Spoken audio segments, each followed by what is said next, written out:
आप नौकरी मांगने वाले नहीं, नौकरी देने वाले हो। तो ये केवल न्यूज रील है, असली फिल्म शुरू होना। सभी सेफ ग्रुप के डायरेक्टर्स और उपस्थित सभी भाई और बहनों, सबसे पहले सेफ ग्रुप ने जो 25 साल पूरे किए हैं और इस कार्यकाल में अनेक लोगों को रोजगार देने का काम इस 25 साल में किया है, इसलिए मैं उनको बहुत बहुत धन्यवाद देता हूं, अभिनंदन करता हूं।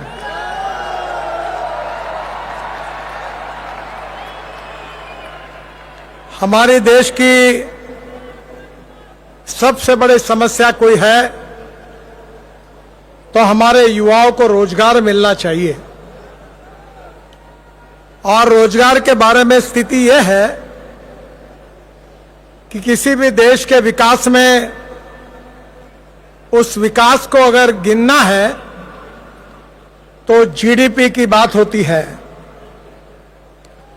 हमारे देश में 22 से 24% कंट्रीब्यूशन हमारे देश के विकास में मैन्युफैक्चरिंग सेक्टर का होता है, 52 से 54% सर्विस सेक्टर का होता है और 14% ये केवल एग्रीकल्चर और अलाइड सेक्टर का होता है। महात्मा गांधी जी ये कहते थे कि हमारा देश गांवों में बसता है, 80% आबादी हमारे गांव में रहती है, पर आज धीरे धीरे 25 से 30% लोग गांव को छोड़कर शहर की ओर आए हैं। हमारा मुंबई, कलकत्ता, चेन्नई, दिल्ली, बेंगलोर, इन शहरों की आबादी बढ़ती जा रही है और कृषि और ग्रामीण क्षेत्र में वहां की जनता का जितना विकास होना चाहिए उतना नहीं हुआ है। विशेष रूप से हमारी आवश्यकता यह है कि हमारे ग्रामीण और कृषि क्षेत्र में हम जल, जमीन, जंगल और जानवर, इस पर आधारित उद्योगों का विकास करने की आवश्यकता है। उसमें पोटेंशियल भी है, पर उसके तरफ ज्यादा ध्यान देने की आवश्यकता है। आज हमारे जुएल ओराम जी यहां उपस्थित होने वाले हैं। कुछ ही समय में हमारे ट्राइबल मिनिस्टर हैं। हमारे देश के जो ट्राइबल भाई और बहनें हैं वो जंगल में रहते हैं और वो सामाजिक, आर्थिक, शैक्षणिक दृष्टि से शहरी भाग से काफी पिछड़े हुए हैं। हमें ढूंढना होगा कि हमें वहां उन लोगों को रोजगार कैसे मिलेगा। रोजगार के बारे में आप सब लोग एंटरप्रेन्योर्स हैं। आपको पता है कि जब उद्योग व्यापार का विकास होता है तो रोजगार मिलता है। एक तरफ इंडस्ट्री और कैपिटल इन्वेस्टमेंट आती है तो युवाओं को रोजगार मिलता है, और जहां रोजगार मिलता है वहां ग्रोथ होती है, और जहां ग्रोथ होती है वहां गरीबी दूर होती है। और इसलिए आज रोजगार निर्माण करने के लिए हमें ग्रामीण क्षेत्र में, कृषि क्षेत्र में, ट्राइबल के सेक्टर में जल, जमीन, जंगल और जानवर आधारित अर्थव्यवस्था के आधार पर नए नए टेक्नोलॉजी का उपयोग करना होगा। आज आपको पता है कि हमारे देश में हम 22 लाख करोड़ रुपए खर्चा करके fossil fuel, petrol, diesel, gas को हम आयात करते हैं। अभी हमने कामयाबी हासिल की है कि हमारा किसान केवल अन्नदाता नहीं तो ऊर्जादाता बन सकता है, ईंधन दाता बन सकता है, हवाई ईंधन दाता बन सकता है। इतना ही नहीं तो बिटुमिन भी तैयार करने लगा है और उसके साथ साथ हाइड्रोजन का भी निर्माण करने के लिए हम सोच रहे हैं। बहनों और भाइयों, हमारे जंगल में टाइगर कैपिटल है। मैं जहां से आता हूं नागपुर, वो हमारा टाइगर कैपिटल के नाम से प्रसिद्ध है। हमारे यहाँ 350 टाइगर 2.5 घंटे के डिस्टेंस पर है। ताड़ोबा है, पेंच है, और पूरे विश्व से लोग उसको देखने के लिए आते हैं। टूरिज्म के बारे में यह कहा जाता है कि टूरिज्म में जो 49% कैपिटल इन्वेस्टमेंट होती है, उसमें 49% एक्सपेंडिचर वहां के युवाओं को रोजगार निर्माण करने के लिए उसका उपयोग होता है। सेफ ग्रुप को भी विशेष रूप से मैं अनुरोध करूंगा कि अब ग्रामीण क्षेत्र में विकास की नए नए आयाम प्रस्तापित हुए हैं। ये दिल्ली और पंजाब हरियाणा में जो राइस स्ट्रॉ है, जिसको यहाँ पॉपुलरली परली कहा जाता है, उससे अब पानीपत में हमने एक विशेष इंडियन ऑयल के द्वारा उद्योग की शुरुआत की है। 1 लाख लीटर इथेनॉल, 150 टन बायोबिटुमिन और करीब 78,000 टन सस्टेनेबल एविएशन फ्यूल यानी हवाई ईंधन तैयार हो रहा है। आपको पता होगा कि हमारे ट्राइबल मंत्री जी आए हैं, और आने के बाद आपको पता होगा कि जंगल में जो रतनजोत, मोह, साल, करंज और टोली है, जो नॉन एडिबल ऑयल सीड है, हम उससे डीजल बना सकते हैं। बायोटेक्नोलॉजी का उपयोग करके अगर हम उसकी प्रोडक्टिविटी बढ़ाते हैं तो आज डीजल को इंपोर्ट करने की हमें आवश्यकता नहीं है। मैं आज यहाँ इलेक्ट्रिक कार में आया हूँ। मैं ट्रांसपोर्ट मंत्री था जब मैंने पहली बार इलेक्ट्रिक कार को लॉन्च किया था, तो पत्रकार मुझे पूछ रहे थे कि ये गाड़ी रास्ते में बंद पड़ेगी तो इसको धक्का मारने के लिए आप आओगे क्या? कोई गाड़ी बंद नहीं पड़ी। अब electric scooter, electric car, electric bus common हो गई है। 30% बढ़ गया है। आज हमें पेट्रोल डीजल के उतना कम खपत होगी। हमारी नीति है import substitute, cost effective, pollution free और इंडिजिनियस। और इसलिए मैं आप सबको यह कहूंगा कि आप केवल देश के नागरिक नहीं है, आप में एंटरप्रेन्योरशिप है। क्योंकि मार्केटिंग वही कर सकता है, कन्विंस वही कर सकता है जिसमें एंटरप्रेन्योरशिप है। एंटरप्रेन्योरशिप, फाइनेंशियल इंक्लूजन और डिजिटल एम्पावरमेंट, ये तीनों क्षेत्र का उपयोग आप कर रहे हैं।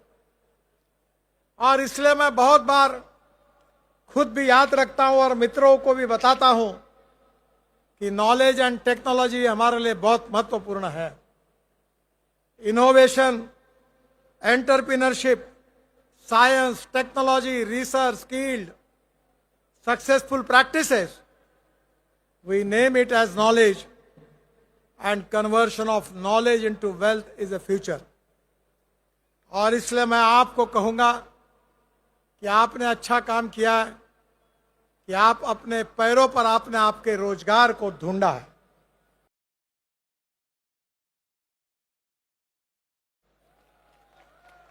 आप नौकरी मांगने वाले नहीं, नौकरी देने वाले हो।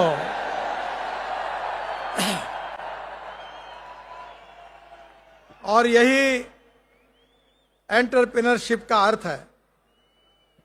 मैं आपको और एक बात कहूंगा कि थोड़े से आपकी एंटरप्रेन्योरशिप गांव, गरीब, मजदूर, किसान की ओर ले आइए। अब वाटर कंजर्वेशन में जहां पानी नहीं हो, पानी पहुंच रहा है।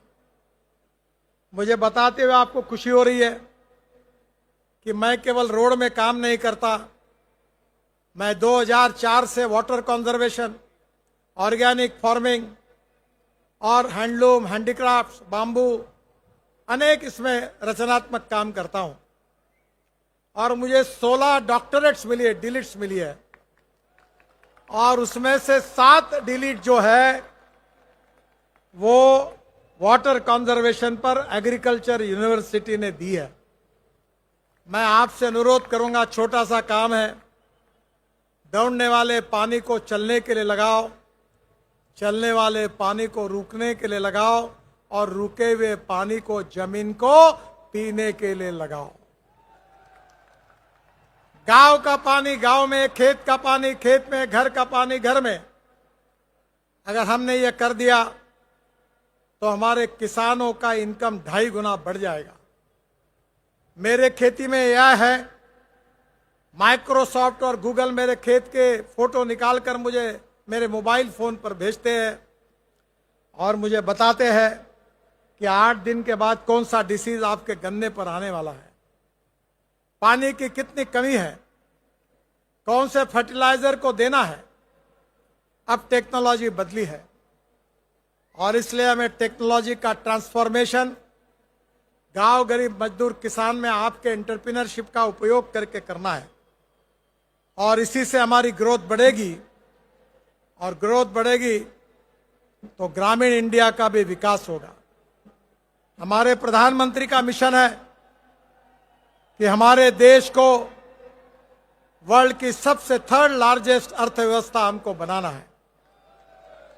और ये बनाने के लिए हमें क्या करना होगा, ये आप जैसे एंटरप्रेन्योर को सोचना बहुत ही स्वाभाविक है। We are the fastest growing economy in the world, और आज 2014-15 में हमारा जीडीपी 107 लाख करोड़ है और 2024-25 में 375 लाख करोड़ है। हम $5 ट्रिलियन की इकोनॉमी के तरफ 2047 तक विकसित भारत निर्माण करने का संकल्प हमने किया है। और इसलिए आप जैसे एंटरप्रेन्योर्स जो है, young and talented engineering man power हमारे देश में है। आप में से बहुत से लोग शिक्षित हैं, पोस्ट ग्रेजुएट है, इंजीनियर है, कुछ लोग MBA DBM पढ़े हैं, कुछ लोग कौशल्य जानते हैं, स्किल्ड वर्कफोर्स में आपका संबंध रहा है। हमारा देश, हमारी क्षमता है कि young and talented engineering man power, skilled workforce, low labour cost और minimum government and maximum governance, ये एंटरप्रेन्योरशिप के बिना नहीं होता।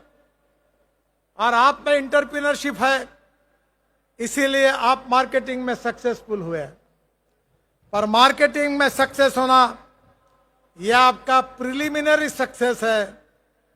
अब तो ये केवल न्यूज रील है, असली फिल्म शुरू होना। अब इस अनुभव के आधार पर आपको और बढ़ना है। गवर्नेंस, डेवलपमेंट, परफॉर्मेंस के लिए जय जवान, जय किसान, जय विज्ञान और जय अनुसंधान, इस मंत्र को ध्यान में रखकर हमको गांव, जमीन, जल, जंगल, इसकी ओर जाकर टेक्नोलॉजी का उपयोग करना है। समय की कमी है, नहीं तो मैं आपको बहुत से टेक्नोलॉजी बता सकता हूं। दूसरी टेक्नोलॉजी है वेस्ट टू वेल्थ। ये दिल्ली में कचरे के पहाड़ है, गाजीपुर। आपको पता होगा कि अब उसकी 7 मीटर हाइट कम हुई है। हमने कचरे को सेग्रीगेट किया, प्लास्टिक, ग्लास, मेटल का रिसाइकलिंग किया, और जो बाकी था वो UR2 करके दिल्ली में बहुत बड़ा रोड बना है, Dwarka express highway, Delhi Mumbai highway में हमने कचरे को उपयोग किया। अब देश में 80 लाख टन कचरा हमने रोड के नीचे दबा दिया। कचरे में भी वैल्यू क्रिएट हो सकती है। व्यक्ति कोई भी हो, मटेरियल कचरा हो, पर लीडरशिप अगर अच्छी हो, टेक्नोलॉजी अच्छी हो, तो कोचरे से भी सोना निकल सकता है।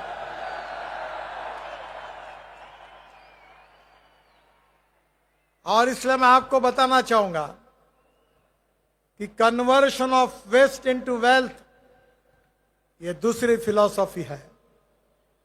No person is waste and no material is waste. It is depending upon the appropriate technology, appropriate vision of the leadership that you can convert waste into wealth. बहनों और भाइयों, आप सब में वो क्षमताएं हैं। मैं जानता हूं कि आप मिरेकल कर सकते हैं, और इसके लिए मैं आपको 4 मंत्र, 4 पिलर के बारे में बताकर अपनी बात को समाप्त करूंगा। एम्पावरमेंट थ्रू एंटरप्राइज, उद्यमों से सशक्तिकरण, जहां लोग आत्मनिर्भर बनेंगे और आत्मनिर्भर राष्ट्र बनेगा। एजुकेशन थ्रू इनोवेशन, जो मैंने कही आपको कि अलग अलग प्रकार की टेक्नोलॉजी, इनोवेशन, रिसर्च इसमें विकसित करने की कोशिश करिए। Focus on skill development and futuristic vision for development, और उसके लिए फ्यूचरिस्टिक रेडी वर्कफोर्स को तैयार करना। एआई को मुख्य धारा में लाने का कोशिश करना, जिसके साथ युवाओं के भविष्य को तैयार होगा। इन्वायरमेंट के थ्रू रिस्टोरेशन, क्योंकि प्रकृति का संरक्षण हमको करना है। हमारे 3 इंपॉर्टेंट ई है: ethics, economy, ecology and environment. No philosophy can be taught to empty stomach, ये विवेकानंद जी ने कहा है। और इसलिए हमको विकास भी चाहिए और हमको पर्यावरण की रक्षा भी करनी है, इकोलॉजी एंड एनवायरमेंट को प्रोटेक्ट भी करना है। Sustainable development, circular economy, use of alternative materials, ये भी प्रकृति के लिए उतना ही आवश्यक है। मैं मानता हूं कि एम्प्लॉयमेंट थ्रू इंक्लूजन, समावेशन से रोजगार, यही आपका मार्केटिंग का कंसेप्ट है। ग्रामीण भारत में महिलाएं बचत ग्रुप है, युवा एंटरप्रेन्योरशिप है। ग्रामीण कृषि क्षेत्र में नई टेक्नोलॉजी आप ले जा सकते हैं, इंपोर्ट को कम कर सकते हैं और एक्सपोर्ट को बढ़ा सकते हैं। यही देशभक्ति है। और मेरा विश्वास है कि हमारे देश की एक मजबूत अर्थव्यवस्था बनाने के लिए, एक्सपोर्ट को बढ़ाने के लिए, इंपोर्ट को कम करने के लिए और मेक इन इंडिया का सपना साकार करने के लिए आप जैसे एंटरप्रेन्योर से बहुत बड़ी अपेक्षा है। 4 बातें जरूर याद रखना, नहीं तो गड़बड़ हो जाएगी। पहली बात है प्रूवन टेक्नोलॉजी, दूसरी बात है इकोनॉमिक वायबिलिटी, तीसरी बात है अवेलेबिलिटी ऑफ रॉ मटेरियल, और 5वीं बात है marketability of the finish product. अगर फिनिश प्रोडक्ट की क्वालिटी अच्छी नहीं होगी, रेट रीजनेबल नहीं होंगे, तो मार्केटिंग करना मुश्किल होगा। हमें लोगों को सस्ते से सस्ते, अच्छी से अच्छी चीज देनी है, तब मार्केटिंग सक्सेसफुल होगा। और इसलिए मैं आपको आह्वान करता हूं, let us unite to transform aspirations into actions. हमारी प्रेरणा, हमारा मोटिवेशन, हमारा यह एस्पिरेशंस है, इसका कन्वर्शन एक्शन में करिए। हम सब मिलकर आगे बढ़े। Ideas to innovation, innovation to enterprise, और एंटरप्राइज से एम्प्लॉयमेंट, एम्पावरमेंट, और यही हमारे विकास का मार्ग है। और इससे डोमेस्टिक हैप्पी ह्यूमन इंडेक्स बढ़ेगा। वर्ल्ड में, यूरो में इसकी चर्चा हो रही थी कि what is the meaning of domestic happy human index. सबको पीने के लिए अच्छा पानी मिलना चाहिए, रोटी, कपड़ा, मकान मिलना चाहिए, सबको अच्छा environment, ecology and environment, sustainable development के साथ मिलना चाहिए। ऐसा प्रगतिशील, समृद्ध, संपन्न, शक्तिशाली, विश्वगुरु, वर्ल्ड की 3rd लार्जेस्ट इकोनॉमी बनाने वाला हिंदुस्तान आप सबको, हमको मिलकर बनाना है। उसको पूरा करने के लिए हम सब लोग जरूर मिलकर कोशिश करेंगे और इसमें कामयाब होंगे, यही मेरा विश्वास है। मैं आप सबकी उज्जवल भविष्य की कामना करता हूं। आप सबको बहुत बहुत शुभकामनाएं देता हूं। मुझे हवाई जहाज पकड़ना है, इसलिए आपकी क्षमा मांगता हूं। फिर से एक बार आपको बहुत बहुत बधाई, धन्यवाद, नमस्कार। और मेरे साथ जोर से कहिए, भारत माता की, भारत माता की, भारत माता की। धन्यवाद, नमस्कार।